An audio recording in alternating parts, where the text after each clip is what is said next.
Shalom Bapak Ibu, Saudara-saudariku yang terkasih dalam Yesus Kristus. Selamat berjumpa lagi dengan saya, Pastor Stefanus Chandra, dalam Insani, Inspirasi Sabda Allah hari ini, channel renungan yang sama kita cintai ini. Adapun tema renungan kita pada hari ini, 21 Februari 2022, adalah Aku Percaya. Mari kita buka permenungan kita dengan sebuah doa singkat. Dalam nama Bapa dan Putra dan Roh Kudus. Ya Yesus yang baik, terima kasih untuk hari baru ini. Terima kasih untuk iman yang Engkau tempatkan dan tanamkan dalam hati kami. Kami sungguh percaya bahwa Engkaulah Allah kami yang hidup dan meraja bersama Bapa dan Roh Kudus, Allah memerintah kini dan sepanjang masa. Amin. Saudara-saudariku yang terkasih dalam Yesus Kristus, adapun perikopa bacaan Injil yang akan kita renungkan bersama hari ini diambil dari perikopa Injil Markus pasal 9 ayat 14 sampai 29. Mari kita bacakan bersama-sama. Yesus mengusir roh dari seorang anak yang bisu. Ketika Yesus, Petrus, Yakobus dan Yohanes kembali pada murid-murid lain, mereka melihat orang banyak mengerumuni murid-murid itu dan beberapa ahli Taurat sedang mempersoalkan sesuatu dengan mereka. Pada waktu orang banyak itu melihat Yesus, tercenganglah mereka semua dan bergegas menyambut Dia. Lalu Yesus bertanya kepada mereka, "Apa yang kamu persoalkan dengan mereka?" Kata seorang dari orang banyak itu, "Guru, anakku ini kubawa kepadamu karena ia kerasukan roh yang membisukan dia. Dan setiap kali roh itu menyerang dia, roh itu membantingkannya ke tanah, lalu mulutnya berbusa, giginya berkertakan, dan tubuhnya menjadi kejang. Aku sudah meminta kepada murid-muridmu supaya mereka mengusir roh itu, tetapi mereka tidak dapat." Maka kata Yesus kepada mereka, "Hai kamu angkatan yang tidak percaya, berapa lama lagi aku harus tinggal di antara kamu? Berapa lama lagi aku harus sabar terhadap kamu? Bawalah anak itu kemari." Lalu mereka membawanya kepadanya. Waktu roh itu melihat Yesus, anak itu segera digoncang-goncangnya, dan anak itu terpelanting ke tanah dan terguling-guling, sedang mulutnya berbusa. Lalu Yesus bertanya kepada ayah anak itu, "Sudah berapa lama ia mengalami ini?" Jawabnya, "Sejak masa kecilnya. Dan seringkali roh itu menyeretnya ke dalam api ataupun ke dalam air untuk membinasakannya. Sebab itu jika engkau dapat berbuat sesuatu, tolonglah kami dan kasihanilah kami." Jawab Yesus, "Katamu jika engkau dapat. Tidak ada yang mustahil bagi orang yang percaya." Segera ayah anak itu berteriak, "Aku percaya, tolonglah aku yang tidak percaya ini." Ketika Yesus melihat orang banyak makin datang berkerumun, ia menegur roh jahat itu dengan keras katanya, "Hai kau roh yang menyebabkan orang menjadi bisu dan tuli, aku memerintahkan engkau keluarlah daripada anak ini dan jangan memasukinya lagi." Lalu keluarlah roh itu sambil berteriak dan menggoncang-goncang anak itu dengan hebatnya. Anak itu kelihatannya seperti orang mati, sehingga banyak orang yang berkata, "Ia sudah mati." Tetapi Yesus memegang tangan anak itu dan membangunkannya, lalu ia bangkit sendiri.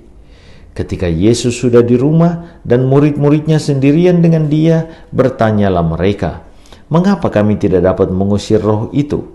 Jawabnya kepada mereka, "Jenis ini tidak dapat diusir kecuali dengan berdoa."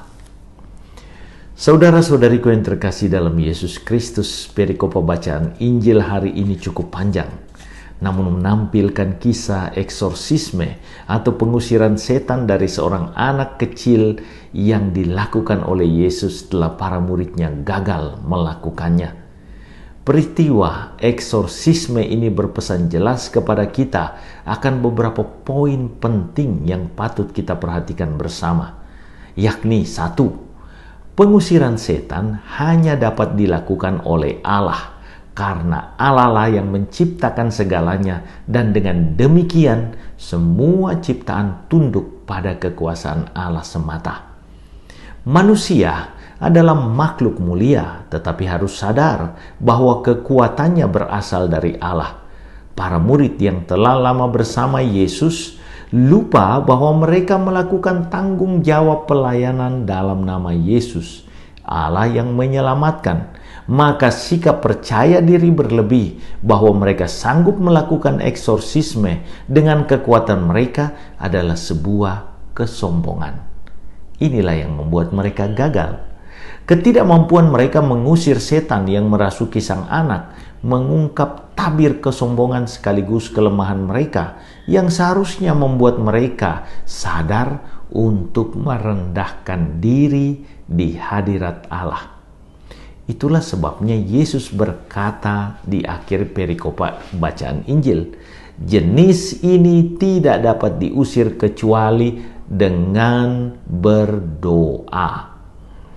Jika para murid menyerahkan diri kepada Allah, memohon kekuatannya, dan bertindak dalam namanya, niscaya mereka akan berhasil. Karena inilah hakikat doa. Yang kedua, mujizat eksorsisme juga hanya dapat dilakukan kepada orang yang sungguh percaya dan mempercayakan diri kepada Yesus. Yesus menantang ayah dari si anak yang kerasukan setan untuk percaya kepadanya sekaligus mempercayakan diri dan juga anaknya total hanya kepada Yesus, agar kuasa Allah sungguh-sungguh bekerja atas orang tersebut. Orang yang percaya adalah orang yang terbuka bagi Allah dan membiarkan kuasa Allah memasuki dirinya, sehingga Allah yang berdiam dalam dirinya akan menjadikannya baru dan tahir seluruhnya. Ibarat adonan roti yang hanya dapat mengembang jika telah menerima ragi seluruhnya dengan rata. Kita pun demikian, hanya dapat berkembang dan berdaya guna jika kita membiarkan diri kita dirasuki dan dikuasai oleh Allah.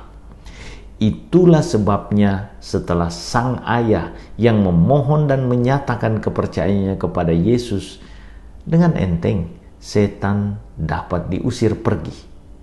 Mujizat Allah dengan demikian adalah undangan bagi kita untuk percaya, membuka diri kepada Allah, mempercayakan diri kita total kepadanya, karena Dia adalah Maha Rahim kepada manusia dan Maha Kuasa atas segala makhluk. Pesan perikopa bacaan Injil kita hari ini tegas dan jelas. Mau sukses dalam hidup, berubah dan diubah baru, terbukalah bagi Yesus. Percaya kepadanya, biarkan Dia menguasai kita dan menuntun diri kita menuju kesuksesan hidup yang sejati, yakni keselamatan kekal kita. Tuhan Yesus memberkati. Ya Yesus yang baik, terima kasih atas undangan suci-Mu guna menyelamatkan kami. Bawalah kami untuk terbuka, berpasrah kepadamu secara total, dengan mau dibimbing dituntun oleh-Mu saja.